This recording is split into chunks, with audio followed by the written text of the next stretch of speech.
in the lab, baby. Melendez, getting ready. April 5th. Intercontinental title, baby. Let's go. Let's go. El Capi, 22 de marzo, papi. Lo que viene es acción. Danger, Las Vegas. 29 de marzo, let's go. El Biggie 5 de abril, vamos allá. El Guerrero de Bayamón, 22 de marzo.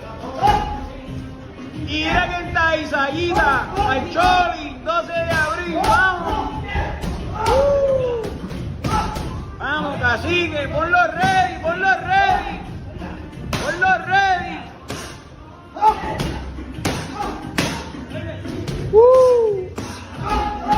Let's go.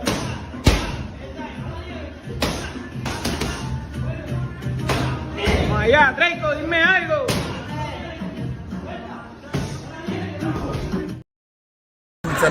Chamber of the world. Shout out to TD Sports. TD Sports. Let's go check.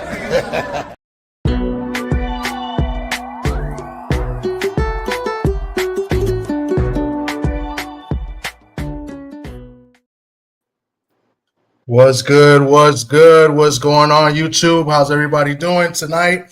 It's a weird night because we never usually go on Wednesday nights, but we got a special guest today. I got a really good friend of mine, also a person that's been in the boxing business for over 20 years. He manages fighters.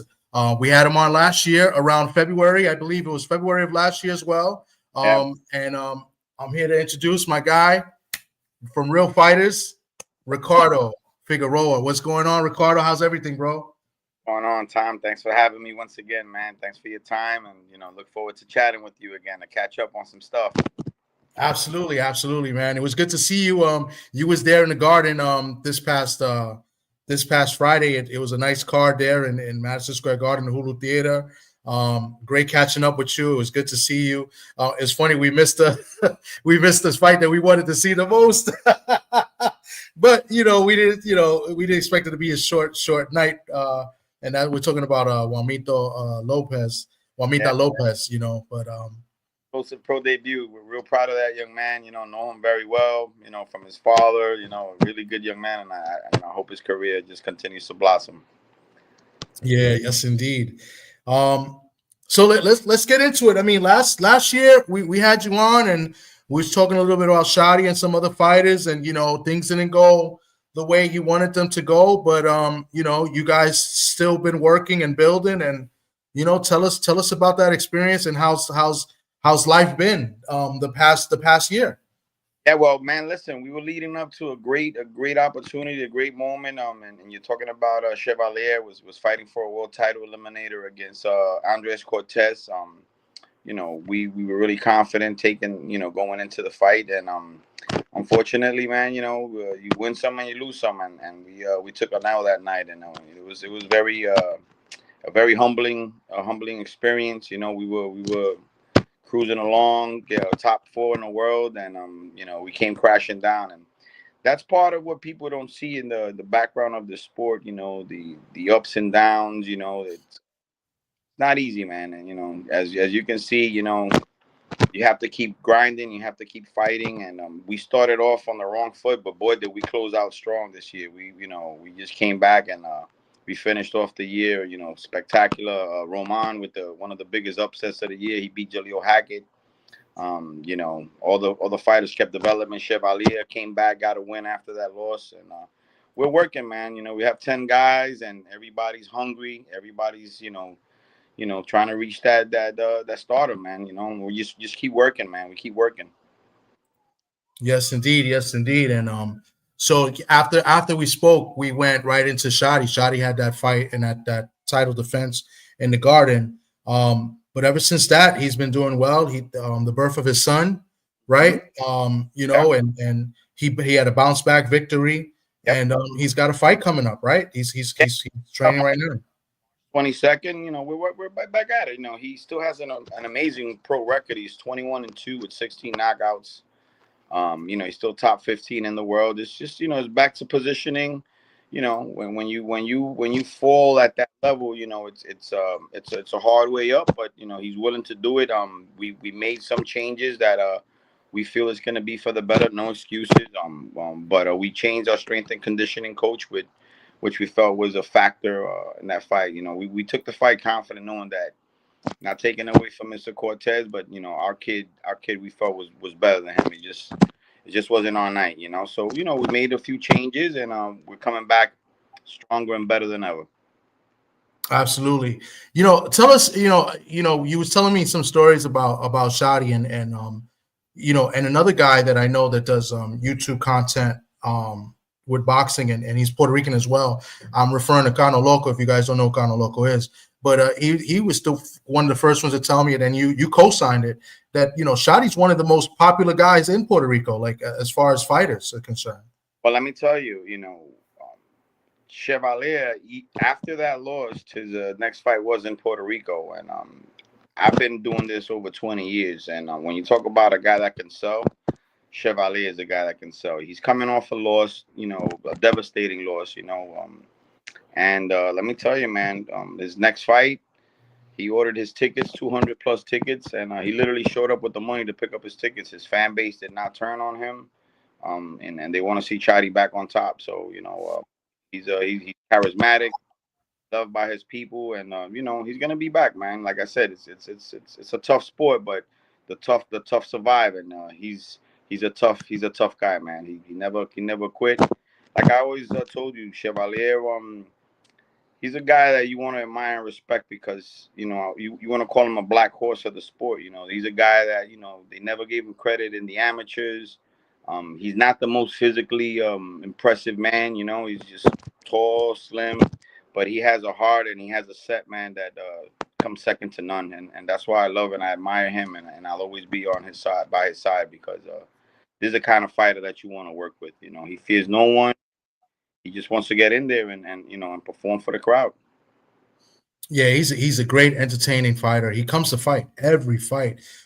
He's coming there to knock your head off too, and he can box too. Don't sleep on Shadi. Shadi can box too, and he can mix it up. And that's a very intriguing story. I like to hear that, where a guy goes in, and some of these promotions, they give the fighters tickets to sell, but he paid for those 200 plus tickets right up front. That's incredible. That shows that he's got a huge fan base. And you're talking about. There's fighters in Puerto Rico, like Subriel Matias, maybe one of the biggest fighters in Puerto Rico right now, and for him to just come in 250 tickets like that, that's very, very impressive.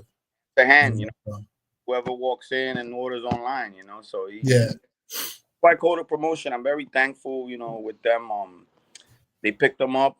They've been guiding his entire career, and even in the slip up, like because promoters, they'll turn their back, quite frankly, really, really quick on you. And I've also experienced that with like I was telling you, Roman, national champion.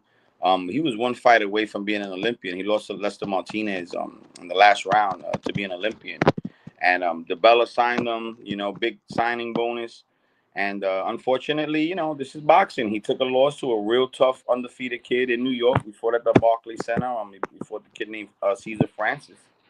And we took a loss, and part of the game. Some promoters stick with you, and some promoters, they don't give you a chance. And in Roman's case, it was hard. We took the loss, and unfortunately, Lou DeBella, he didn't stick by us, but we proved him wrong. I stayed with my fighter. That's the difference between promoters and managers. It's a personal touch when you're dealing with these athletes. They're human beings, and you become. It wasn't easy to keep him motivated, to keep him positive, but he stayed grinding, man. And we reeled off three nice wins. And Matchroom came to do that show in December, and they were bringing up this kid Jaleel Hackett, like he's the boogeyman, the next big thing coming up. And Roman took care of business, man. We beat him convincingly in Puerto Rico. To the surprise of a lot of people that don't know boxing and they don't know sport, it was a big upset. But I knew taking this fight that we really had a great chance to win, and he proved me right. Yeah, if anybody would have watched that fight closely, it was a close fight, right? Yeah. And a lot of people are crying robbery, but look at that first round. That first round was a clear win for Roman. He won that first round easy. And when you see Roman go into the corner, he was like, "Yeah, I got him. I got him." And what won him that fight was the second half of the fight. Jalil Hackett was just throwing on punches pretty much, and he was tired. He was pretty much tired, and I thought Roman swept away the last 3 or 4 rounds. You are correct. That was part of the strategy. The strategy was we knew he was a young, strong 21-year-old fighter that did not know defeat. So, these guys come in, they don't know defeat, man. They're going to leave it all in the ring. And my hat off to Hackett. He fought his butt off. But, 21 years old with a 30-year-old man that's also been a boxer for many years, has a great pedigree. And like I said, on paper, if you look at Hackett's pedigree as an amateur, you look at Roman, Hackett doesn't edge him out in that. Experience, Roman is more experienced. So we knew going into the fight that Hackett was gonna come out strong, and he was gonna, try to take our guy out. And the plan was to take him into the deep waters and drown him. And that's exactly what Roman did. I have a guy in the chat, a good friend of mine. He thinks that Jalil Hackett won, but he's had Bernard Hackett on his show, and I got to talk to Bernard. He's a good dude, and we had a good conversation. So he's kind of favoring, Bernard, and he would like for you to come on and talk to Bernard, like have like a little, conversation before the fight, maybe to help promote the fight. I don't know if you'd be willing to do that. Oh, sure. Listen, and everybody listen. This is boxing. Everybody's entitled to their opinions. How many times we've watched big fights just recently, Beterbiev and Bivol, they're fighting the rematch. Some people say Bivol won. Some people say Beterbiev won. This is why we watch the fights, and sometimes we have to run it back. And in this case, we're going to run it back. We're going to prove that it wasn't a fluke, and we're going to do it again. And that fight is March 15th in Florida, right? So we're going March 15th with Jalil Hackett. This time we're the champ. We're the A side. We're defending, and we're fighting in Orlando. So we expect a nice crowd out there to support us. And, Lord willing, we come out with the victory. All right. Before I continue, I just want to welcome to my co-host, always late, but, always consistent, my boy Socrates Palmer. How you doing, Soc? Good evening, gentlemen. Rick, what's up? That's family, hermano. Okay, how are you, brother? Triple T, what's up? Chilling, bro. Chilling. You introduced me to your friend Ricardo, and I kind of took him away. Like, he's more my friend than yours, man. Because you be disappearing. You got to ask permission to go outside, man. That's right, but we're always waiting for that. Once no matter how me and Socrates go way back from his boxing scene days, and we've become great friends, and I really respect him, and I love him as a brother. So we'll always be fans. Absolutely. Soc's my brother, man. For over 30-something years, right, Soc? 35 years, pretty much? Something like that, yeah. Yeah, man. I know Soc for a very long time, man. That's my Dominican brother. But I just want to go back to Hackett. Like, so from your expertise, because I got an opinion on something that's happened recently, that's going to happen this weekend. Do you think Jalil has been pressured a little too much by his father, or maybe by his team, to like fight at the weight that he's fighting? Like the rumor has it that he wasn't really, all that in shape, that, he struggled. Tom, with my experience in boxing, a lot of people, they want to use the system of cutting weight to be the bigger, stronger guy. And in old school, if you really look at a lot of the fighters that maintain their career, so you have fighters that were good for a short period of time, and then you have fighters like the great Floyd Mayweather that they have a prolonged career, and that has a lot to do with staying in shape. Soccer. He's a strength and conditioning coach, and I know he can attest to this. When you're in shape all the time and they call you for a fight, you're not preparing to just fight the guy.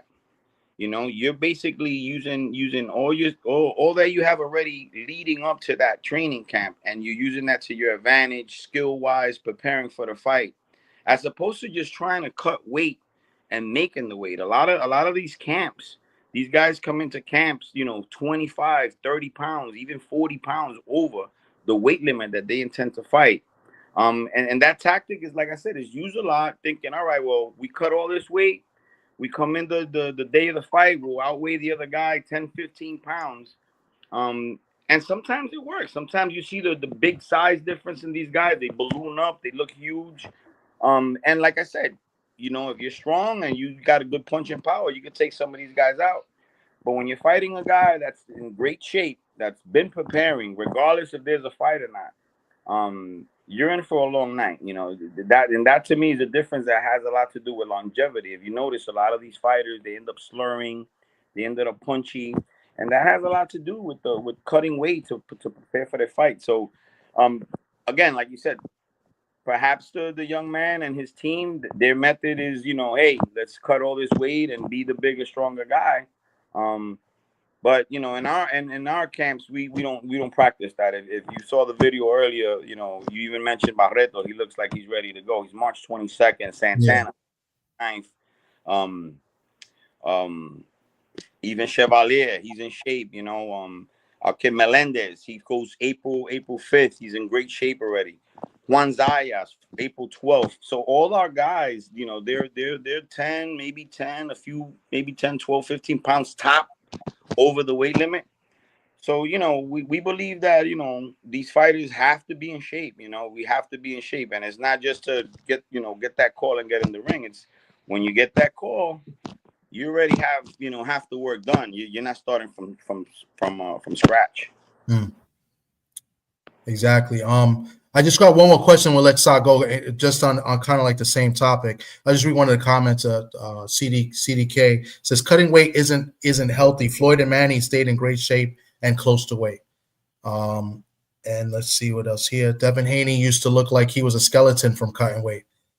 You know, so these are some opinions. But I wanted to ask you, so you heard, I don't know if you heard, Floyd Schofield, Kid Austin, is out of the fight against Shakur Stevenson.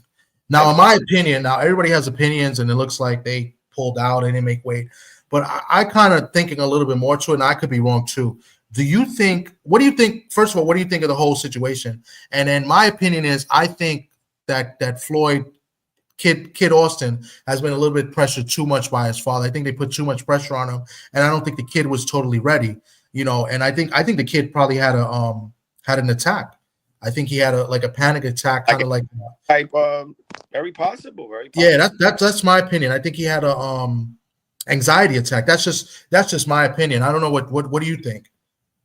Well, listen, man. Back to reality. We're dealing with human beings, and you know, this is the part where us, you know, as fans, as people that just sit there and watch these gladiators get in the ring, you forget the human side to them. You know, a lot of times, you know, you think, oh, these guys get in there and they're just fighting each other and they're rocking, socking robots. And they're really human beings, man. They have feelings. You know, you have a guy that's going to turn pro. He can't sleep because his pro debut is coming up. That's your nerves, man. You get, and like you said, you know, you're talking about the biggest fight of his life. You know, you're traveling, you know, to another country. You know, everybody, the eyes are on these type of fights. And yeah, it's definitely very possible that he had some kind of breakdown because, you know, you look at fighters like what happened to this young man now. It's happened before where fighters have these breakdowns and you're wondering, oh, you know, is it that he's sick and it's a mental charge, man. You know, look, Roman, going back to Roman, you know, you're winning all your fights.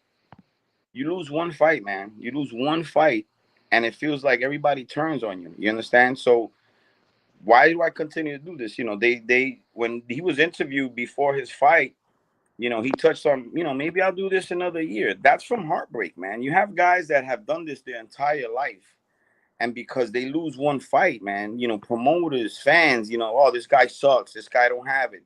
Listen, it's boxing, man. It's a sport. You know, you have to win a lot more to be successful. But you could take a loss, man. It's not the end of the world. And that's why, you know, some of these MMA guys, they're all right when they say, hey, man, fight the best. And if you give it a good run and you win or you lose, we still back you up and we still love you. And that's something to admire. You know what I'm saying? You know, the boxing fans, especially us, man, we're very hard on our fighters. Like Xander Zayas, he's undefeated. He's doing great. And you still have a whole bunch of people questioning his ability, questioning whether he can make it. Put him in the ring. Let him. He's already earned his spot to get that opportunity.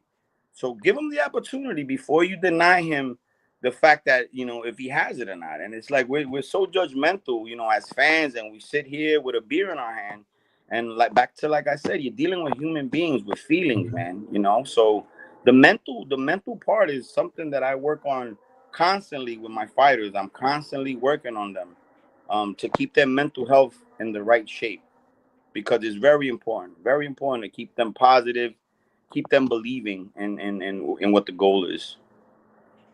Yes, indeed. And real quick, Shower says facts, Mr. Ricardo.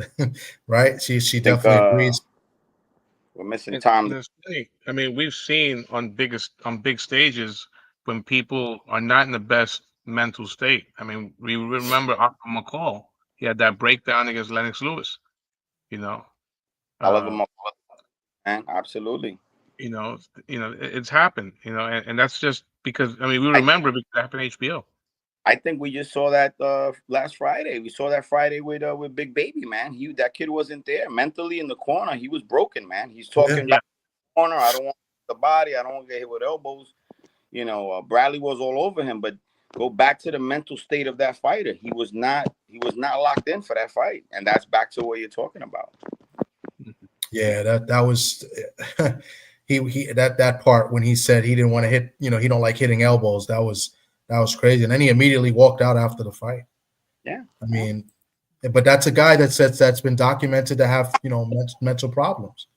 He has a what did they call it? A companion dog, a dog, he suffers from, some sort of mental illness. So Back to maybe that loss. He takes one loss, man, and everybody on you, man. Like, again, this is a really, really hard sport to be in and to want to be in, because like I said, it's very disappointing when you work hard your entire life, man, and you take a loss and everybody just jumps on you and they criticize. And it's not honestly, in my opinion, it's not fair to me. I feel like you life to perform, to put on a show for people, and we should respect these athletes a lot more, man. Yeah. So as your job as a manager, and you said this last year, so like it's totally different from a promoter. Like you as a manager, you told us that you look out more for the fighter, like you treat them like if they were your own kid. Is that the mentality of a manager, or is that just you per se as a manager? Well, we all have what we call our personal touch, and I think that's what distinguishes me to be a great manager. Not to toot my own horn, but I'm the type of manager that I never lose touch with my fighters, even after their career is over. I could run into my first boxer, 2003, Jose Rolon. In fact, my last visit to Puerto Rico, I went to Guavade up to the mountains to eat some good food up there, and he happened to live nearby, and I called him. And he showed up. He took me to his house, his wife. You become family, man. You become family. You become a mentor. You become a friend. You want these. Think about it. These athletes normally come from poor upbringing. And it's either A, they could be in the streets. A, they could, turn out to be criminal. There's a lot of things that could go south with these guys, especially a fighter. They have the gal to get in there and fight. So these are the same guys that they could just take the wrong turn, and those are the real hard-nosed bad dudes in the streets. Think about it. You're a fighter. You get in the ring in front of people. You fight. So that's the important part to me. This my whole agenda with boxing. It kind of landed on my lap, but I'm a very faithful man, and I felt that that's God's plans for me as a manager is to help these young men, and women have a better future. Whether you become a champion in the ring or not, you become a champion of life, and that's our motto. That's our mantra. We are champions of life. Okay. There's something that was in the news recently. I was going to save this question for later on, but I think there's a good segue. There's been talks about UFC or the TKO company getting into boxing on the full-time basis. They've kind of, had their hand in it a little bit, Dana White, and it's come up that that the Ali Act may be in danger. What are your thoughts on the Ali Act, since basically it came about right when at about the start of your career, and what does it mean as far as it on both sides of the fence? You as the manager, and how do you see it on the fighter side, and is that something that is dangerous if they're able to circumvent that or get rid of it? Well, you have to remember there's everything. There's plenty of ways that that's not even being exercised right now as we speak, and that's where the fair, honest manager comes in play. I've been offered tons of fights with an amount over the amount of the purse. Some managers take it, and then they also take a cut from the fighter. That's just a God's honest truth. That's not a good manager. That's a dirty manager. Those are the people that harm the sport, that don't care about the fighters, and they come in the game just looking for money, just looking to make fights. They don't care if it's a good fight for their guy or not. They don't care if it's a great opportunity to win or lose. What they're looking at is, I'm getting my cut out of this. Um, I've never done that. I've never respected that, and I never will do that. When I tell my fighter, this is the purse, that's the purse. You understand? And that's the dignity and the honor that you have with the fighter that makes you the manager. Again, you're the buffer between the promoter. The promoter's a businessman. Yeah, they love the fighters when they win. Hey, this is my champ. You're my guy. You're the best. What happens when you lose? You're out of here. Next, who's my next champ? Who's next? Who's next to the plate? The manager's the one that goes back to the hotel room with the fighter, holds him in his arms, hugs him, cries tears with him, and tells him, "Son, I'm gonna be here with you, and we're gonna come back, and we're gonna come back better and stronger, and we're gonna prove that these guys made a mistake." And that's the pride and the difference of managing as opposed to the promotion. And when you're a manager, like I said, you become a family member. It's like your best friends, your boys. So when he's in that ring, you don't want that guy that's behind you with a knife in your back. You want that guy behind you that has your back.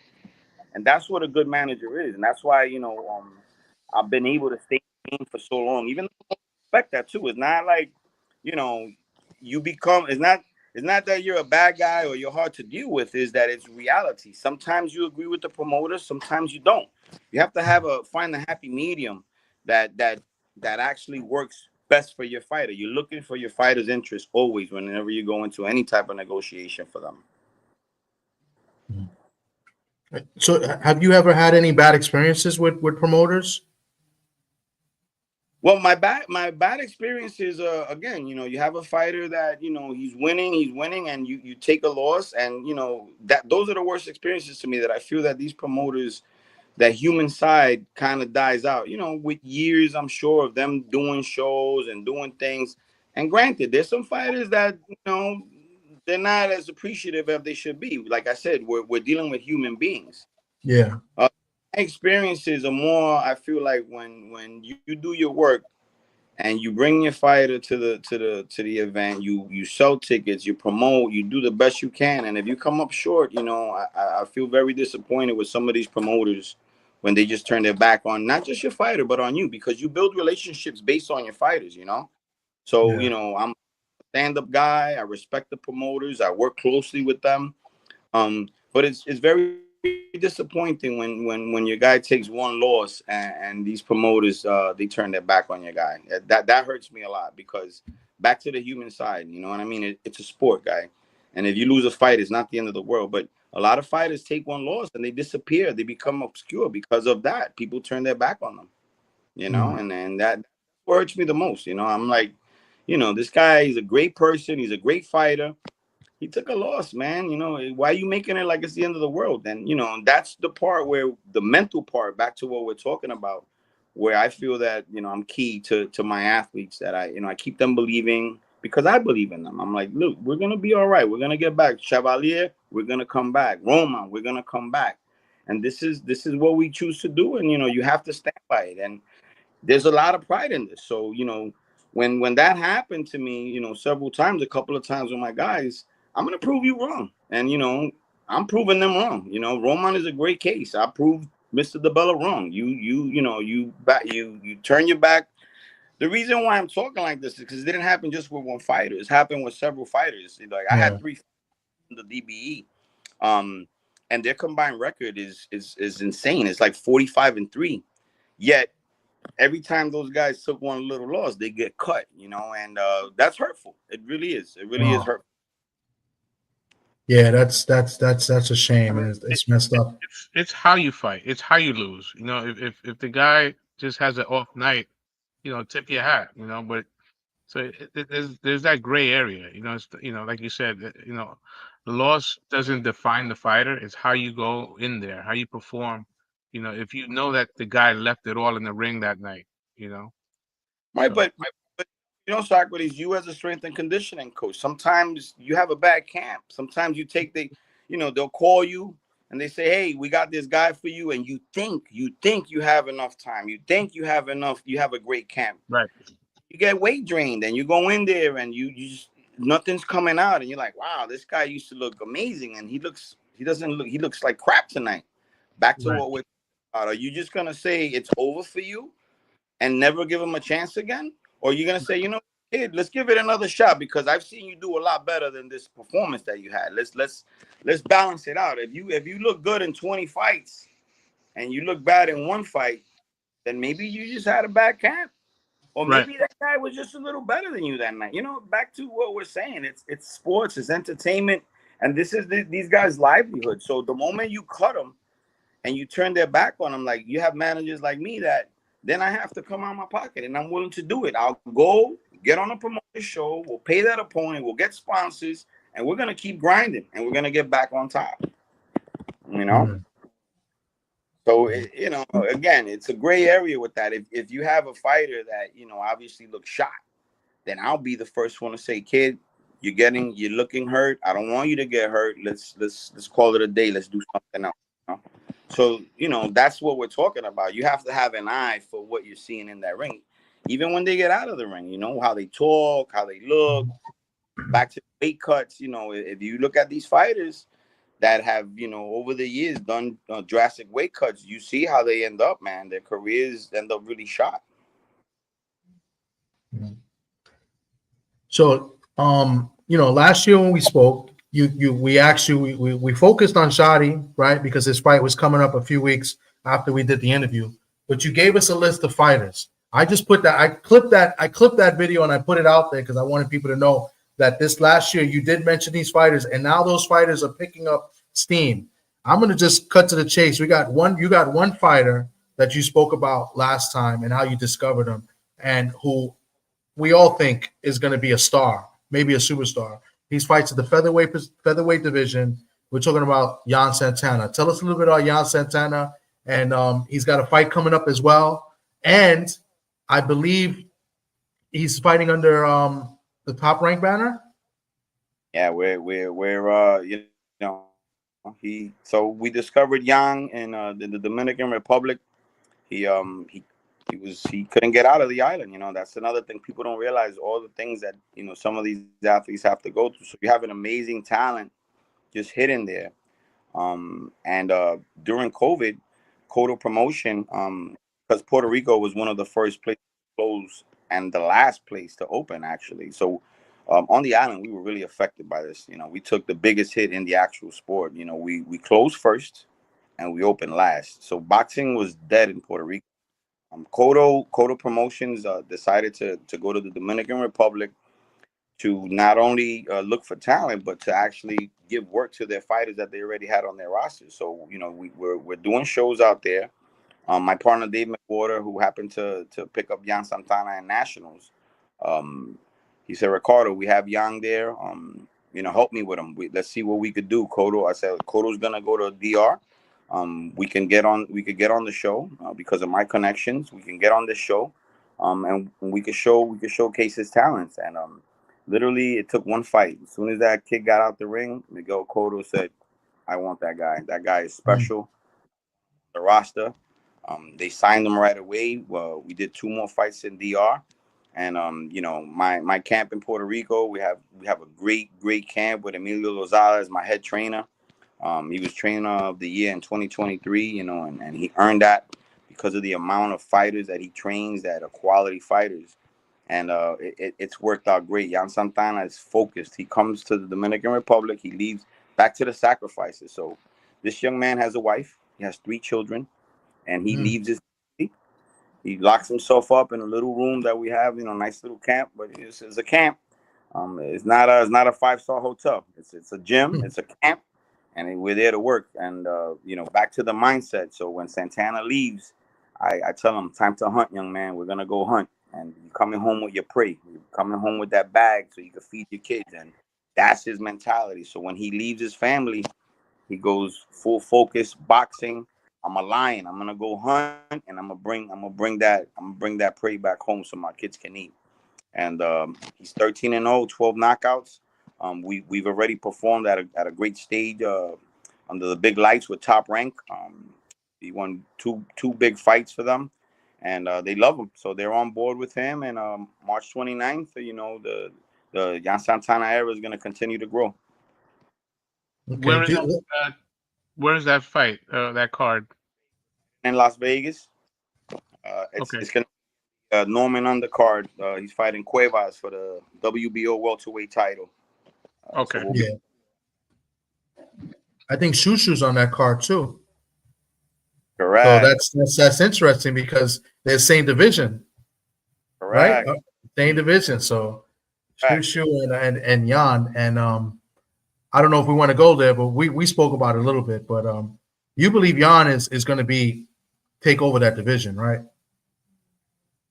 Again, when you stay quiet, they say you don't want to fight nobody. When you challenge people, they say you're out of your mind, you're not ready. This is a sport. If you don't want to challenge yourself or you don't want to put your guys in there, if you have a talented fighter and there's a talented fighter that's in front of you, your job is to chase them down. And it's no disrespect. It's like you're in a position that I want to be in. I want to be in that position. And so Right. you work your way up. With all due respect to Shushu, he's a great young man, great fighter. Santana's a great young man. He's a great fighter. People want to see great fights. May the best man win. As a manager, I'm going to put my guy in a position that I feel that he's going to win. And if that day ever comes, I'm confident that my guy will win. That's awesome. That's what's up.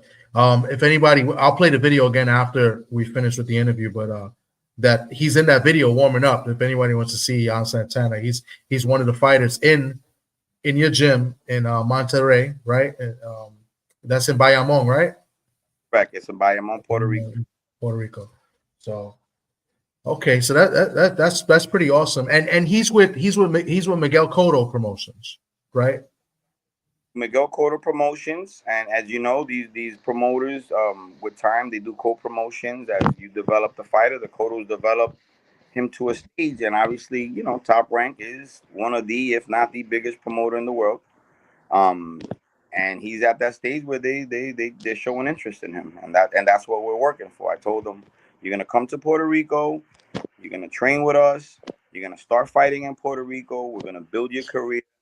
And I told them, before you know it, young man, you're gonna be on the big stages, and that's also very important. When you talk to them, you have north, and they believe in it, and they start feeling it, and they look at you and they go, man, you're right, and here we go, and that's back to being a real manager, the personal touch. You got, like I said, these people, they're human beings. You have a guy that's missing his wife, he's missing his babies. Think about it yourself. We're grown men, right? How do you feel when you go without seeing your baby and you're seeing your wives for? It's very uncomfortable. You want to Yeah, see it your is. Yeah, you miss them. No matter how much they get on your nerves, you miss them. So, right. So I miss you. That shit tugs at your heart, man. And back to the mental state. You have to stay focused. You have to stay strong. Because a lot of fighters, they go to camp, and what do?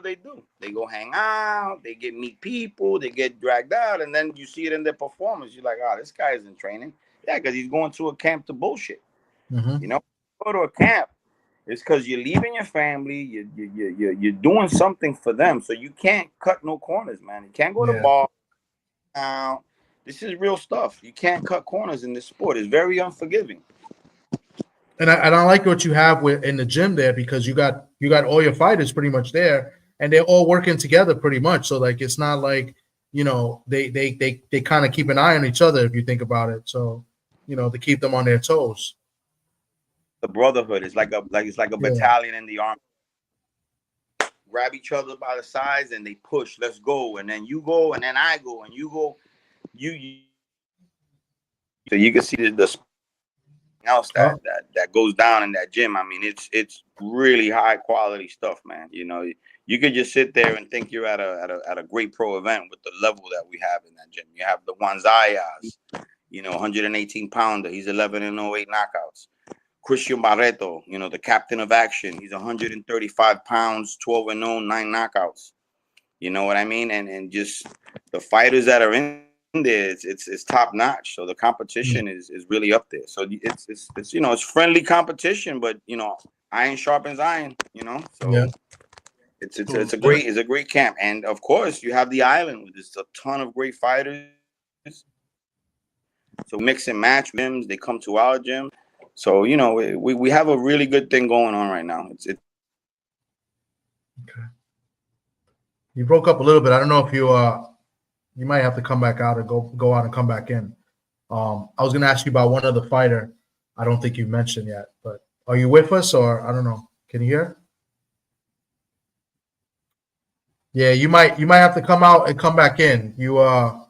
We don't see you, Ricardo, and we don't hear you either. It looked like that picture you took with Terrence Crawford. You're the worst. Yeah, yo, I swear to God. The lighting. It was the lighting. It was the lighting. It was the lighting. I fixed it though. I fixed it. Oh my God, you're the worst. Hit that reset button. Yeah, let me message him because maybe Blow that cartridge. Yeah, tell him to reset. Hold up. But yeah, you're stupid. But what's going on, Sock? How's everything, man? I just saw our guy just said he's gonna have a fight in April.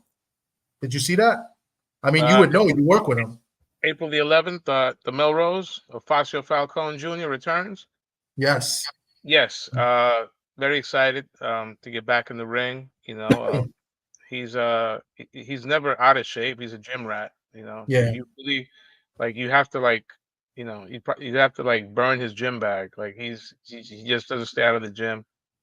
Our good buddy of mine who we have to have on the show, matchmaker Ray Campbell, is organizing that card. So.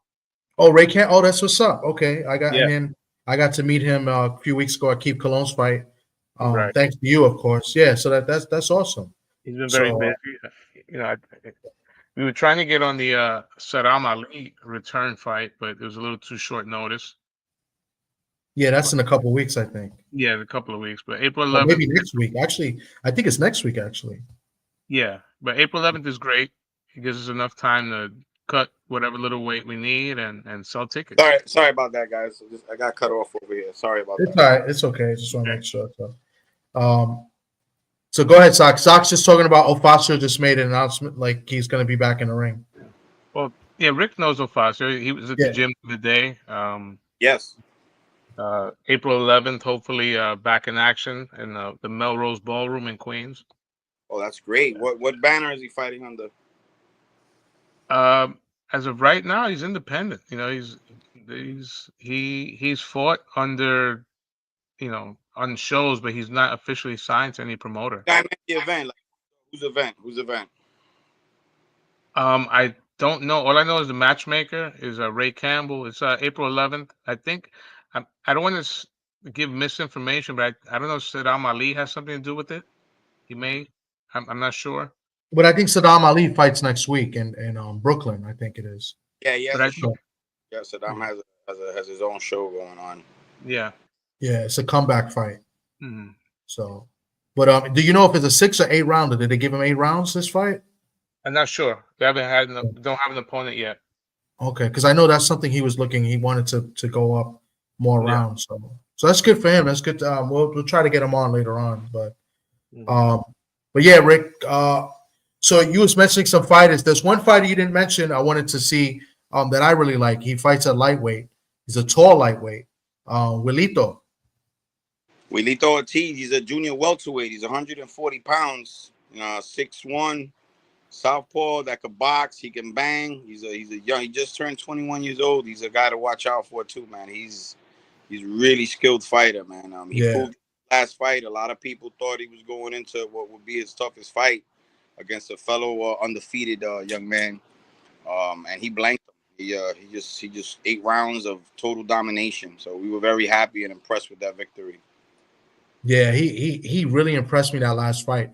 He showed, his IQ in that fight a lot, and he said he's very very skillful, and to be that height at 140 pounds, Yeah.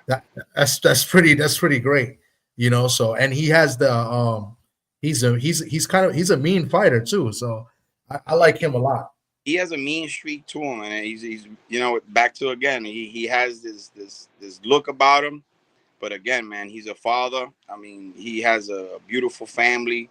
And again, back to the human side, man. These guys are just good guys trying to help, earn a living for their families, man. And Wilito's one of those guys that he has that stern look, that cold, I'm gonna get you out of there.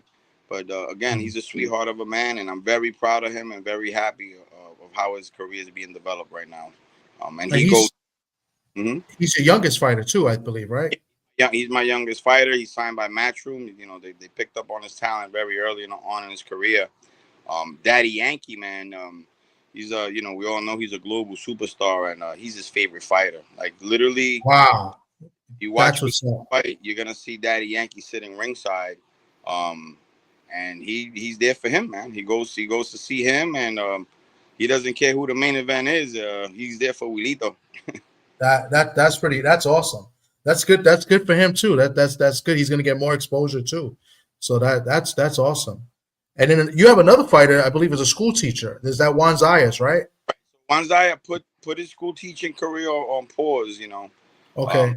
To box, but he has a degree. He's a teacher, but of course, boxing is you have to put in a lot of time, and he's 100% given getting an opportunity to the sport of boxing.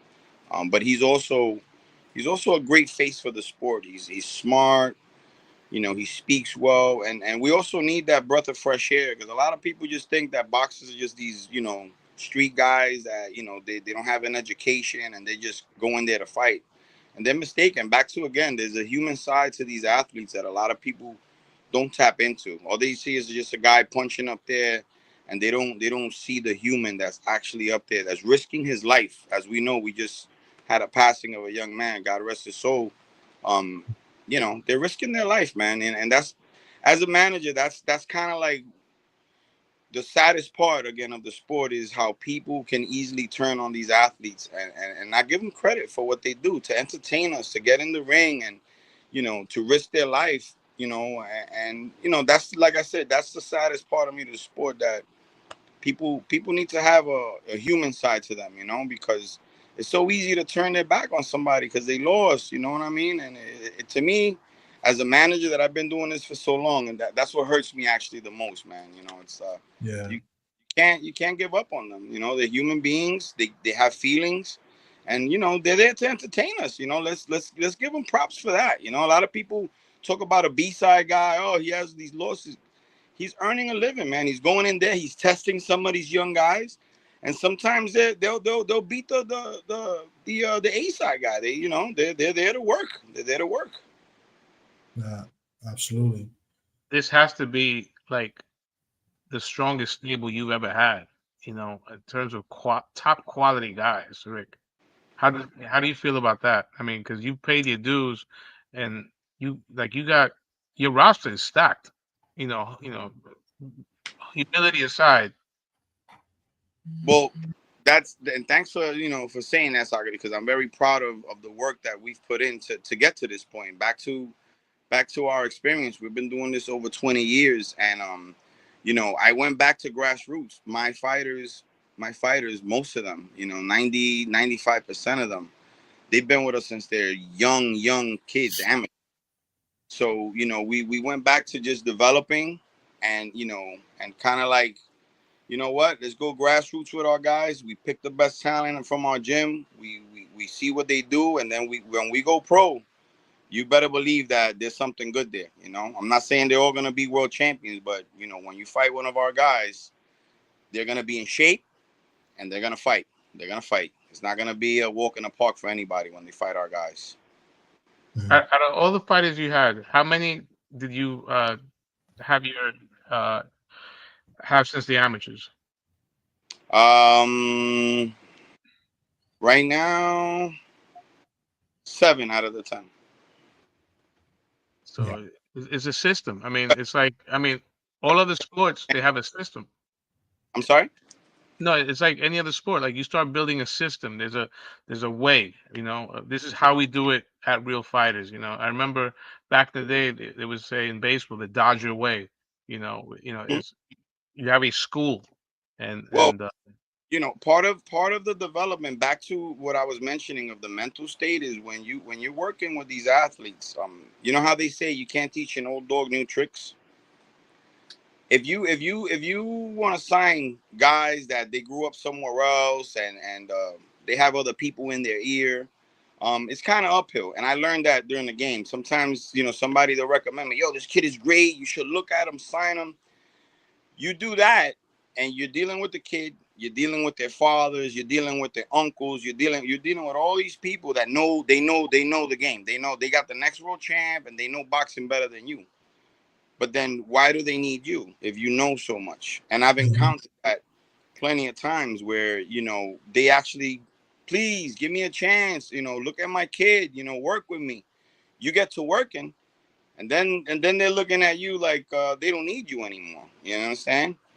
And when you have fighters from youth, like even Young, even though I don't have him from amateur, he only had 2 fights when he signed with me. So we developed them. You're talking to him, and you're telling them this is what's gonna happen. This is the next thing that's gonna happen, and they believe you. And once they start believing you, and they don't have nobody else telling them bullshit and in their ears, that's the route you want to take, because now you're leading again. You're a team leader. As a manager, I'm a team leader. My trainers, they're team leaders, and these guys will run through a wall for you because they believe everything you're telling them, because you're not lying to them. They see it. They see their partners. Back to what we were saying earlier. They see, damn, this guy's doing great. I want to do that. The younger ones, Wilito, he grew up watching Chadi. He grew up watching Roman. So he's like, Mhm. one day I want to be like them. And here he comes. You have Young. You bring him to a camp where he leaves his family, and he doesn't know what's going to happen. He just believes that what you're telling him is going to be true. And he leaves his family to go to a camp, and he tells me, man, you were short on what you said. These guys are a family. They're treating me like a brother. I love it here. This is what I'm talking about. And that's part of why this team has been so successful. There's a camaraderie there. There's a belief, and we all have a belief in each other. Me as a manager, Emilio as a trainer, and of course them as the fighters. Yeah. Nice. Well, all right. Well, Rick, I mean, what's the next fight? It's not March 15. You got one coming up before that, or before No, March actually, 15? so I'll give you guys a rundown. We have nice packed schedule coming up. We got Roman going in Orlando, March 15th, defending against Hackett. We have a Bryan Chevalier March 22nd. Also, Barreto fights there. My southpaw Yalier Santiago, which we haven't mentioned, he's 7-1. He's a nice little slick southpaw. He's fighting on that event as well. And then we move to Santana. That's going to be in Vegas March 29th. That's a And good card. That's top rank. That's in yeah, Brian Norman's the main event, and I think Shushu's on that card. correct. Okay. And then we go there with my boy Luis Melendez, man. We're going to Philly. We're gonna bring a title from Philly to Puerto Rico. I'm very confident in that fight.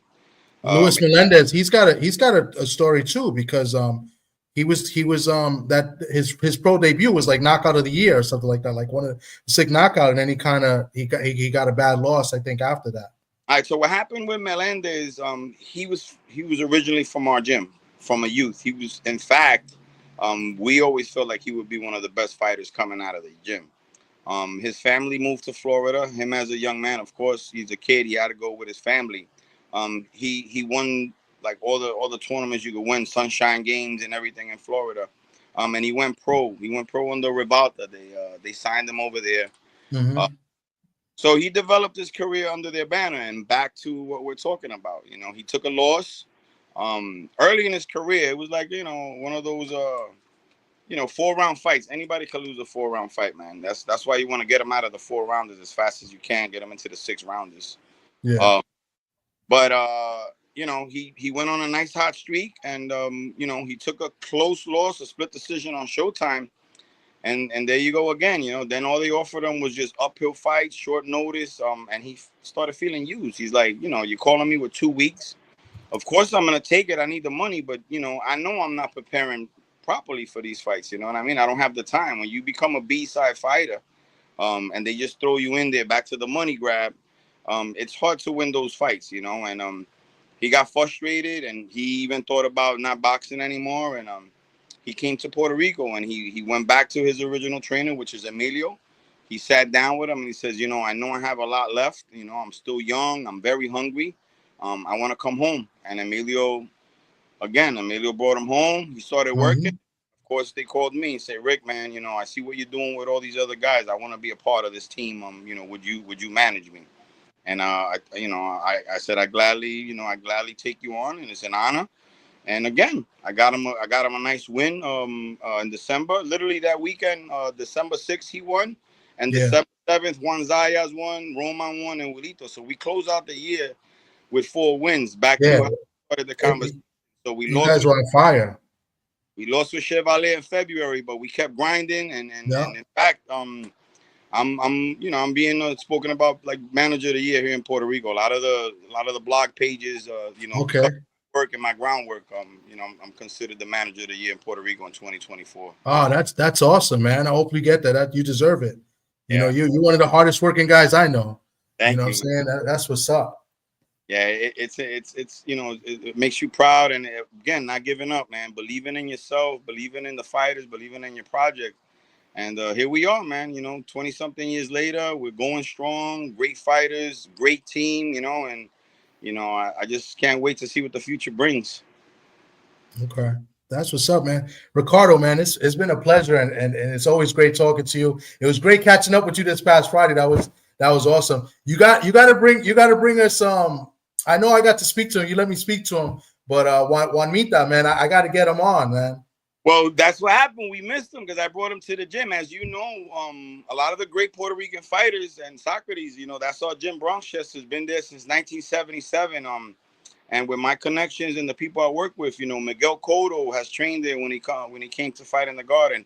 Juanita's father, Juan Manuel Lopez, he trained with us. So Juanita wanted to, you know, have an honor and also step into Bronxchester. We literally have pictures of him in the gym when he was a baby. When he was a baby. Showed me, yeah. So you know, it was great. It was great to have him there, and I'm sure when he comes back to New York, he'll be a guest at Bronxchester, and you can have some good interviews with him. He's a great kid, very respectful. So, and also, guy, with all the fights we have, I can't forget April 12th. We have Wilito and we have Juan Zayas. They're fighting in the big Coliseum, April 12th in Puerto Rico. So, you know, we have a stack schedule for all our guys. All our guys are busy. That's awesome, man. That's another one we got to get. I want to talk to Wilito. You know, he probably don't speak English, so I'm gonna need you to translate like you did with the Shadi interview. You know, so because I can't depend on Socrates, man. And Socrates comes late, you know, and he probably don't even want to do the translation. I'm backup, but don't worry, man. I got that. And then what's the odds of us getting to speak to Jan? Absolutely. And you know, my guys, they're always very thankful for these opportunities. So whenever you want to speak to any of them, they'll gladly speak and they'll be very thankful for the opportunities. That's part of keeping my guys humble and appreciative. The fans, you know, like we were talking earlier about Chadi, you know, he took a loss, but yet he's so humble and he's so loved by his people that they're still gonna go back him up. You know, that's something that I'm very thankful to as well for his fans in particular, you know. Yeah, I would love to talk to him again. He was cool and he was so relaxed, and you know, I mean, and you could tell he's a humble guy, and obviously somebody co-signed everything you said and you co-signed everything he said when they spoke of Chadi. So you know, definitely. So maybe a week before the fight, maybe before their respective fights, maybe we could try to get them on and just 15 minutes talk to them and say what's up to the people. Of course, and it will be an honor to have him, and I really appreciate your time and and interviewing me because like I said, we're the guys that we're in the back scene, and a lot of people don't realize who's moving all these pieces, and I take a lot of pride. I've known to have fights fall out, you know, a couple of days before, and because of your hustle and because of your work, you know, you get those guys in there. People don't know about all these things that you have to do as a manager, not just a promoter, because Yeah.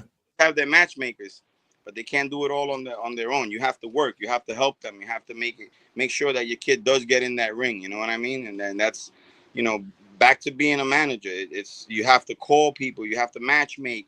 Is a lot of work. You have to pay for fights. It's not easy, man. A lot of people, oh, I'm gonna get into boxing. I'm gonna manage. Good luck, man. You know, I'm in it, and you know, you can't back out of it. But you know, definitely the thought has been there. You know, not recently, but you know, Socrates could attest. You know, we've hit some walls, and you kind of say, man, you know, I have a family. Am I gonna keep doing this? You know, and thank God, you know, I stuck it out, and you know, I've been rewarded with great fighters that are appreciative. You know, and like I said, we're family, man, and I'm gonna ride with them to the end, man. Thank you. That's what's up, man. But Ricardo, when you come back to the Bronx, we're gonna find time. We're gonna see if Sa can get permission. And then you know, and I'm gonna get permission too because gloves for you two guys, Sock. I think he wants to get in right in Bronx, so we he's going at my boy, Sock.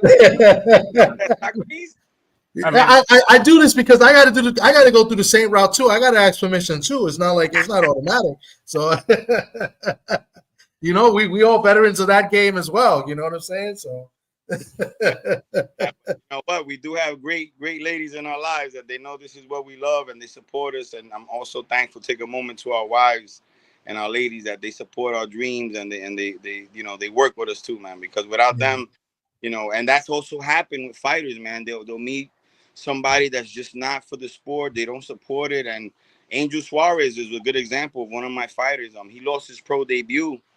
This kid was a bronze medalist in the 2012 Pan Am Games. He was a 7-time national champion.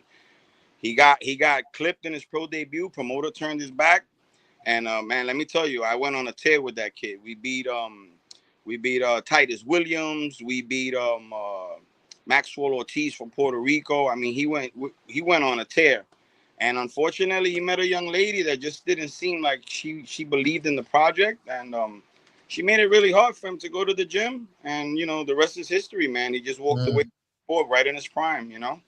So kudos to also the family members, the wives of these fighters, you know, and girlfriends too, that you know, they believe in their guy. You know, I have fighters that, you know, Roman is a great example. Like, he'll go to the gym, his lady goes there with their son, she goes to the weight room, she works out, the baby runs around. It's like a whole family thing, man. And it's very nice to see the support because they need that. They need the family support as well. It's very important. Back to the mental game, you know? Okay. You have some, you're still fighting. You got to go train. Go ahead, babe. Let's go. I got your back. You know, let's support these guys. Let's support their dreams. Absolutely.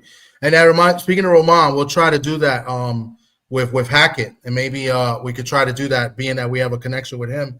That'd be good to help promote the fight too, you know. So absolutely, man, absolutely. Yeah. Again, with respect to Hackett and his team, they were very, very respectful in Puerto Rico. We were very thankful as a manager for the opportunity because they gave us the shot, and we're returning the favor. You know, we want to mix it up again.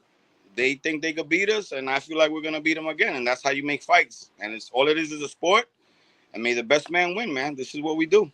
Absolutely. Well, thank you, Ricardo. We'll be in touch for sure. You're gonna be back in a few days, right? Or next week, right? You said? Yeah, I'll be back in New York on Thursday. Okay, bet. All right. Thanks for having me. Safe travels, brother. Thank you. Thanks for your time. All right, bro. Thank you.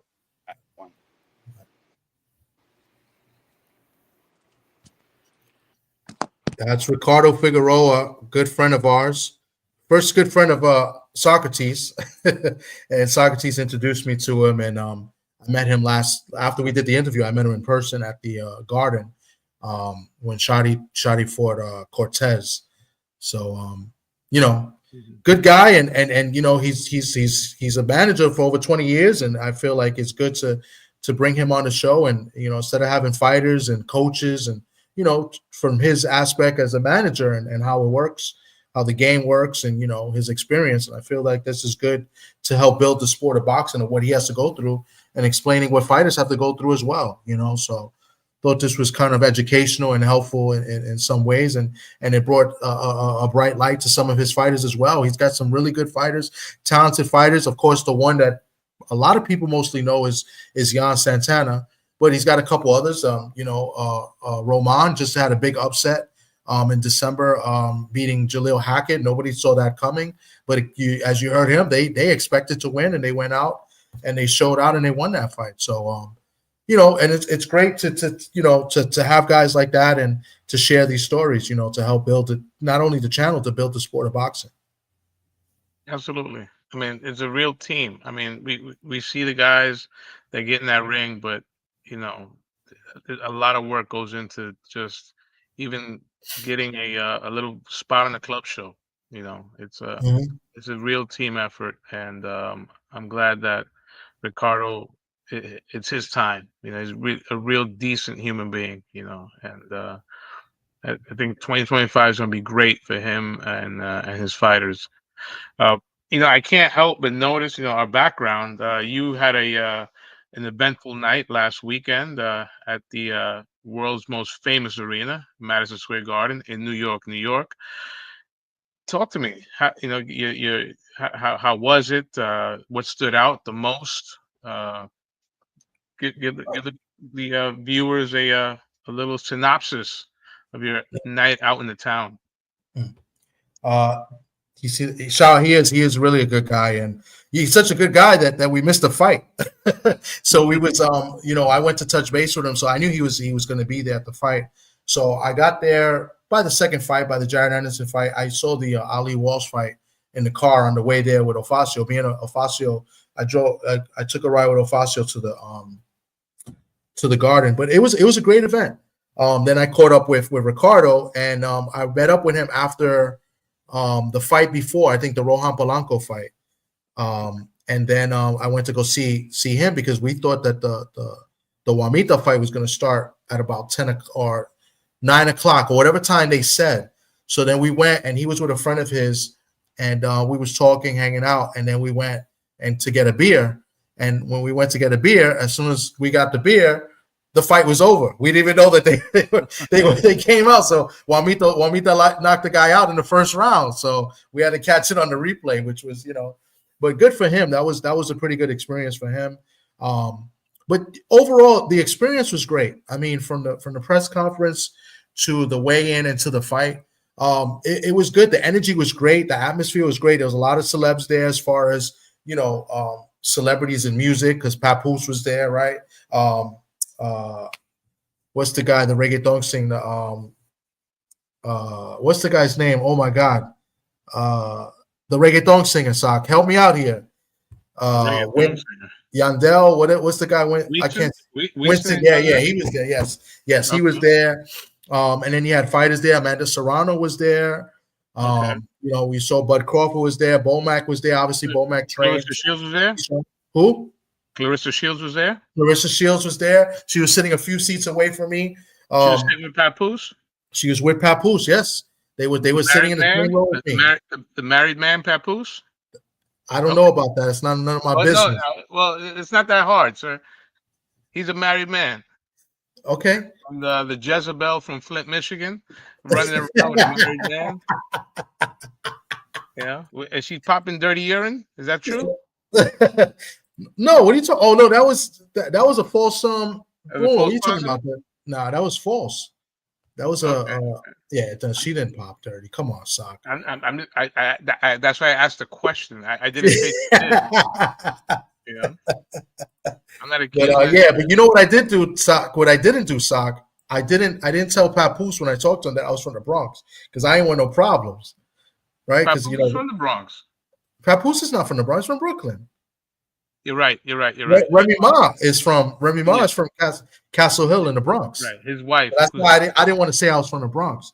His wife, who he's still married to. But the card was good. The atmosphere was great. Like I said, there was a lot of fighters there. Keyshawn had a lot of fans there. Not like when he was in Virginia, of course, but they did have 2 buses full of his fans. They had another big van where it had his family, and they showed out, and they were sitting in the good seats, not the not the bad seats. They were sitting right in the section we were at. So it was great. I thought the atmosphere was great. I thought the fight was going to be a little bit more competitive than what it was, but Keyshawn went in, did what he had to do. He looked almost like a welterweight against a chubby featherweight. He did, but he made the mean, weight easily, and he looked comfortably. I think I told you this at the weigh-in. At the weigh-ins, people don't like to talk to you, right? So people don't like to, do interviews or talk. And people, once they weigh in, they're not staying. They're out of there. So when the weigh-in was over, Keyshawn, obviously the main event was the last one. Everybody was gone. And I'm talking about when people are still going around talking to coaches and trainers and other people just taking interviews and talking, and our security's pushing us out. Keyshawn was still there, just relaxing. He wasn't really doing interviews. He was with his son. I guess he had a moment, and he was with his brothers. But he was good, man. He looked good. He was one of the last ones to leave the whole weigh-in. That's how I knew, like, he made the weight comfortably. You know what I'm saying? What's good, Jose?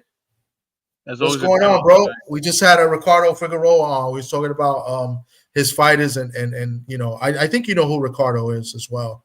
But shout out to Jose. He did some great work. He was there as well. Took some great video, did some great interviews as well. Jose's always doing great jobs at these events. He was there. He was also there in Jersey at the Keith Cologne fight. He was there in the locker room. He actually got me to the locker room too. So shout out to my man Jose. Keyshawn, he's always said that he would never fight Shakur Stevenson, and with the help of Andre Ward, Shakur Stevenson, I don't know if you caught the clip today. He said hey, just send the offer. So maybe we do get that fight. I mean, if you're friends with somebody, what better way to show friendship than to make a lot of money together? Absolutely, I agree with you 1,000%. It won't be the first time friends fight each other, so that's something to look forward to. Now, how hard that fight is to make, it was, they're fighting under different banners, but hopefully we see that fight, because I think that's a very intriguing fight, and I hope it does happen. Yeah, I think that'd be a great fight. I mean, I'm high on Keyshawn. Keyshawn has really grown on me the last couple of years. I mean, his energy is great. I think him being, I feel like, and I know I've said this a lot, but I know a lot of people don't like using the word humble. But I feel like he is humble when he speaks to you. He does speak to the fans. He speaks to reporters. He's very laid back, walking around just like as a regular person. The way he spoke to us back in July at the Shakur Stevenson card in Newark. I mean, that's where it all started. I think he grown on me since then, and he still remained with the same energy. Like, I got to speak to him every day, each day, the weigh-in, the press conference, the fight. I saw him after the fight. I took a picture of him after the fight. I told him, said congrats. I was with Rich Mancuso, and then I left because I didn't want to go to the hotel where everybody is at. And he was chilling. He was good, and great spirits. And I can honestly say I'm a fan of Keyshawn. I'm not saying I'm a fan of a lot of fighters. I don't like to pick just one, but he's definitely a likable fighter, in my opinion. So hopefully, now take on good fights, try to unify and try to fight the top names. That's what I'm interested in. And I hope he stays active. I hope they take a page out of Inoue's book. Keyshawn, because he only has how many fights? 13. 13. He should be fighting 3 more times the rest of the year. There's no reason why he shouldn't. I agree. Especially it's already February. Activity matters. Yeah. He barely broke a sweat. Let him enjoy. This great victory, and I would love to see him back in the ring in April. April, May, the latest. Yeah. Jose thinks his next fight will be trash. Probably, and it'll probably be in his hometown. Yeah. Right. That makes sense if they could do that. What was the rumored fight that they? I thought I heard a rumored guy as a matchup. Was it a Cabrera? I thought I saw that, but I don't know. But if he takes a trash fight, I guess he's within his right. That first title defense at home. Not that things are scripted, but April, then back in late summer. Yeah. And then sometime in the fall. I mean, it can I happen. don't. Yeah, I wouldn't mind a trash fight if it's a home fight, because if he sells out again like he did the last time, he gets 10,000 people in there, then why not, right? I think he's earned it as champion. But then after that, he's definitely got to fight somebody with a name. I mean, because then that's where the criticism plays in. Because as fans, we want to see the guys fight the best competition. We don't want to see them take these easy fights. And he's called for the big names. That's what he said afterwards. Since July, he's been calling for Tank. He's been calling for Tio. He's been calling for the big names. Now energy's kind of shifted a little bit. Like in the press conference, they asked him about Tank, and he said, "Tank knows I want to fight him, but I don't need to chase him." Something to that reference. So he didn't really name him again, but Well, I think he he's got might a have title. mentioned Lomachenko, who's been inactive, and he does have a belt. Mhm. But that's who we care about. That's what we want to see. Let him fight. Maybe build that story. Maybe fight Andy Cruz and just settle it already. Top Rank loves to do that too. They Well, like that's to a have fight. those matchups. That's a fight that already has that storyline. Yeah, Absolutely. and Top Rank is notorious for doing that. Yeah, yeah, they've done that a lot. Miguel Cotto. Miguel Cotto fought about 3 guys that beat him in the amateurs, when he was coming up. I remember Makhmudalov, one of those Russian stand guys. I remember he fought the Brazilian guy that beat him in the amateurs. So yeah, it's an instant storyline, easy to make. Yeah, big time. So And yeah, Jared that's Anderson, huh. talking about Jared Anderson, is Jared Anderson, is he cooked? I think he's clocked out, and it's sad, but then it would be a happy ending if he just bows out and not go into fight because he feels like he's forced to fight, and it feels like it kind of felt Or like just a that. check? He's there to Yeah, pick up a like the check, or he's backed by he's got a lot of money behind him because he's managed by Jay Prince, right? So, but it seems like him clocking out as soon as the fight was over, like he didn't want to talk to nobody. He threw the guy down in the last round. They were telling him to throw to the body. He was like, I don't like hitting elbows. I don't know if you caught that. Yeah, yeah. Yeah, And so, I mean, Tim Bradley was like really shocked. yeah, I mean, it's a guy. He got his first loss. They gave him a fight where he should have won by knockout. You know what I'm saying? He should have stopped that guy. And then he was not. He was defensively. He wasn't good either. If that guy had a little bit pop, he would have knocked Jared out because he couldn't miss a left hook or a right hook. I think he was hitting him with every hook in the book. And then the final like 15 seconds of the fight, he was getting beat up on it on the ropes. Yeah. So definitely not impressed with his performance. It's a bad look, especially being second on the card, right? You went to like being like a top guy, like a co-main eventer, maybe a main eventer in some Yeah. cases, to be in the second fight on the card. That's got to be, Yeah. that's got to hurt your pride a little bit. You know what I'm saying? So, not sure what happens with him. And Bacoli, the guy who waxed him, he's coming back soon, right? He's supposed to come back soon. Yeah, they've got a There big was some fight. rumors, but I don't think anything's been mentioned yet. Okay, Yeah. all right. Well, he had something lined up already. Uh, and of course, of the big fight in Saudi this Saturday, the monster card. Unfortunately, Shakur's fight fell through. They got a late replacement, an Eddie Hearn guy. Yeah. Josh Padley, I think his name is. Yeah, I don't have any intel on undefeated. him. Yeah, I mean he's ranked. He's undefeated. Let's see what happens. What's your opinion on the Floyd Schofield situation? I don't know. Honest. Look, I think when the fight was first announced, I think a lot of people thought it was a little too soon. Even Oscar De La Hoya. Oscar De La Hoya was his harshest critic after his last performance. Yeah. So, I credit them for trying to take the fight originally, but if he's really sick, he's sick. You got to give him the benefit of the doubt. He's not the first fighter to pull out last minute. Won't be the last. But hopefully, his next fight is against Shakur or against a credible opponent, because I mean it's gonna be hard to take him serious if he's fighting, a mediocre fighter his next time out.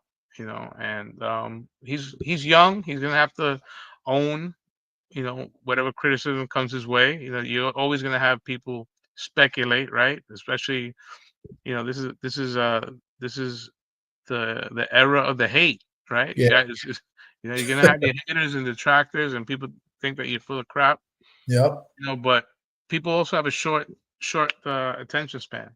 So if he Yeah. comes out and even if he fights a C-level guy and he looks impressive, you know, nobody will be thinking about this. But um, I got to give him the benefit of the doubt for now. How's that?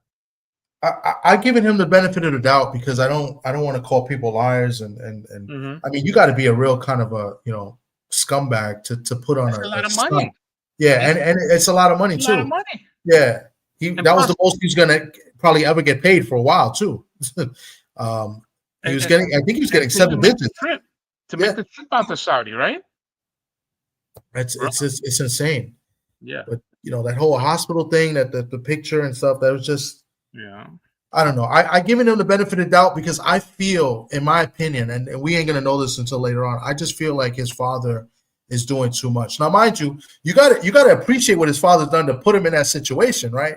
His father got him a fight that he's gonna get paid probably over $1 million, right? A seven-digit payday. Let's put it that way. You Right. figure, right, at his age, right? Because I think he's like 21 years old. He's fairly young. Mm-hmm. And for his father to do that, you got to give him credit for that. But then again, the pressure might have gotten to him, and then getting down in weight, the pressure, going to another country. I personally think he has some sort of anxiety attack, but I don't know if we'll know for sure. Yeah, I mean, let's see. Yep. Josh Jose and Allen, Shower mentioned that Jose and Shower both mentioned that Josh Padley beat Mark Chamberlain. They both mentioned that. I got to take a look. I didn't see that. So they both mentioned the same thing. all right. Um, Well, I got to take a look. I don't know much about him, but Shakur, as you know, because Ofacio worked there, Shakur had a pretty good training camp. He had pretty much an all-star training camp. He had a lot of fighters in his training camp, professional fighters helping him out prepare for this fight. He had Tiger Johnson. He had Ofacio. He had Ford. I think he sparred with Keyshawn a little bit as well when they went to Vegas. So yeah, I mean, who knows? Listen, I mean, Shakur, maybe he has a letdown. I mean, you psych yourself up, you prepare for a certain guy, and then last minute you got a total unknown. You know, that's why we yeah, watch, right? yeah, That's the thing absolutely. about and it's how many fights? It's seven fights. I think it's a little bit more than that. I think it's like 9 fights. I'll take a look at it. I think we'll probably talk about it more. I figure we'll go on live this Friday night since we didn't go on last Friday, and we'll talk about the card. But I feel like there's like 9 fights. You got Joshua, not Joshua, Dubois versus Parker. That's a good fight, right? Obviously, the main event better be Evan Bivol. You got Zhang versus Caballel. We just mentioned Shakur. You've got Adames. That's Tuhente, right? Taking on Well, by the way, I saw a picture of him. He looked like he really struggled to make the weight. He looks Adames. exhausted. And plus, he hasn't fought in like a year. I mean, I don't think much about Adamas to begin with, but you know, that's another guy that's been on that PBC shelf. That doesn't help. Yeah, And go and figure. I gotta put the disclaimer. Sock is Dominican, but he doesn't really mess with the Dominican fighters that much.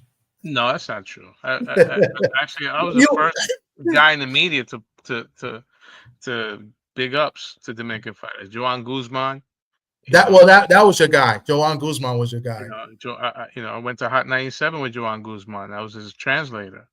Okay. On the morning show. Uh, my guy Agapito Sanchez, rest in peace.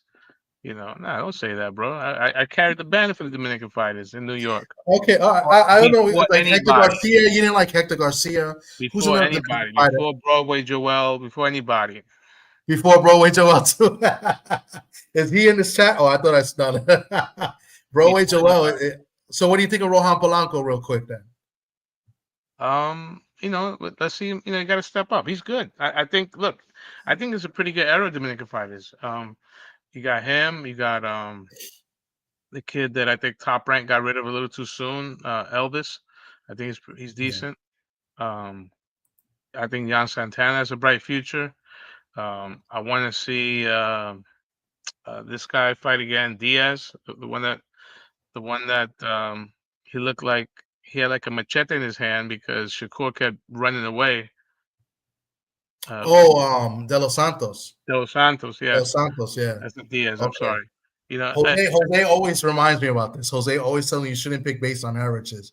He doesn't do that. I do that a lot. But you know, Jose, me and Sock and a bunch of us, we always do that when it comes to like baseball. With baseball players, we kind of always do that with a baseball player. We're very competitive with our Dominicans against Puerto Ricans, and you know. So, but yeah, no, definitely Jose. But Jose is not biased. Jose treats everybody the same. That's why Jose is the best at what he does. Absolutely. Yeah. We'll never pick on heritage. I can't help it. You know, look, I got the Puerto Rican hat. I got to root for the Puerto Rican fighters. But I won't make a pick based off of heritage or race. Like, I'll root for the Puerto Rican fighter, but that doesn't mean I'm going to pick him in a fight. You know, so, you know, if Xander Zayas fights Conwell, I'm picking Conwell to win, but I'm going to root for Zayas. That was a good win for Zayas. I think he needed that stoppage on Saturday. I mean, maybe it was a little premature, you know, the stoppage, but I thought he looked really good. He needed that. He needed that type of win. Yeah, but he still looked a little shaky. He didn't look, you know, as good as people want him to be. Yeah, I mean, ESPN. I mean, ESPN really built up that German like he was really good. You know, like, and Tim Bradley said this could. I know you were there in person. But yeah, but he couldn't really crack, and he. You know, Tim Bradley said he couldn't really crack, but he buzzed. He buzzed Xander. Yes, he did. You know, Xander got buzzed in that fight. So yes, yeah, and he had that he has these little lapses. You know, he starts off good, and then he had about 3 or 4 rounds that he kind of just he puts things in neutral. You know, but you know, he got the win. You know, he got the stoppage. Do I think he? Pretty much. Yeah, I didn't. The dude wasn't anything special. The only thing good was that he had. Is he a top 10 54 yet? He was what? Is he a top 10 guy at 54? Zayas? Zayas is ranked 1 in like 2 sanctioned bodies. Right, but is he? You know he's going to be ranked 1 in WBO because WBO is in Puerto Rico. Is he really? So they're going to always put somebody there. Say that again. But is he really a top 10 guy? You know, I don't know. Zayas. That's a tough division. You know what I'm saying? So, but Xander's good, but he makes a lot of mistakes, bro. Is Conwell still at 54? Who? Conwell, Charles Conwell. Yeah, he's at 1. That's why I mentioned him. Yeah, that's why I said. That's why I was telling Jose. I was saying if Conwell fights Xander, I'm gonna root for Xander, but Conwell beats Xander. Conwell's an animal, bro. Yeah, he beats him. Yeah. You know, but you know, let's see what happens. Yes, Conwell's a monster. But yo, we'll continue this on Friday when we'll talk about the card and stuff. I just wanted to talk about Ricardo and his fighters. I'm gonna play the video real quick before we get out of him pumping up his fighters in his camp. They train out in Bayamon, Puerto Rico. It's called Monterrey Boxing Gym. And you know, look out for these fighters, man. Jan Santana, I think he's gonna be a star. As much as I like Shushu, right? I'm a big fan of Shushu. You know, we had Shushu on, and you know I like Keith Cologne, but Keith Cologne is still coming up. That's another feather. That's 2 featherweights I like, but Jan Santana at featherweight, he's a problem, man. I'm gonna just play the video real quick, and then we'll come back. Give me 1 second. Let me just put this. We in the lab, baby. Melendez, getting ready. April 6th. Yeah, Continental table, baby. Let's go. Let's go. El Capi, 22 de marzo, papi, lo que viene es acción. Dengue, La Vega, 29 de marzo, let's go. El Figueroa, 5 de abril, vamos allá. El Guerrero de Gabón, 22 de marzo. Y mira que está ahí, Zayas, Macholi, 12 de abril, vamos.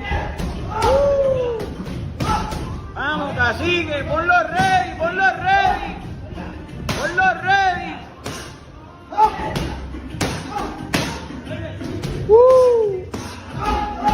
Let's go.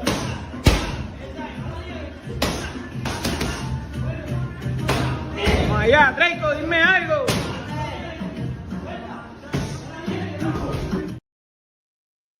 Yo, did you see Jan Santana in that video? He does not look like he fights at 126 pounds. He's There's no way, bro. He does not look like he's 1. He looks like a monster, bro. There's no way he looks like 126. I mean, at 126 at featherweight. yeah. So it's in Vegas the next March. He's at March 29th. I think March 29th. So that's Brian Norman is fighting. I forgot the name, but I think he's the main event. Brian Norman Jr. is the main event, and then Oshushu's on the card, and then Jan Santana's on the card right now. I don't think they got all the details out yet because I went to look it up, and they don't have an opponent for Jan yet. So, And ESPN and Top Rank will be no more after what, June? June or July, I think they're done. So I think their last card might be the Puerto Rican weekend card. They probably come back that weekend. So yeah. But yeah, I gotta go. I gotta get ready. I gotta work tomorrow. I appreciate you, Sock, for coming through. You know, maybe Friday you come on time. Feel me? So let's see. I appreciate everybody that came through. We'll be back Friday, and next week I might come back. I'll be on tomorrow with Rich Mancuso. I'm doing his show tomorrow. I'll stream it tomorrow. But I'm supposed to interview another fighter in Florida. I'll probably find out more tomorrow. So. There was fights on Pro Box tonight. Yeah, there were fights. I didn't see any of them though. So I got to check that out. But I think Aaron Aponte is a fighter out in Florida. I think he has a fight this weekend or next weekend. So I got to see if I get him on. But anyway, let me get out of here. I got to get ready for work and get my clothes ready and shit. So, but I appreciate you, Sock. I appreciate everybody that came through.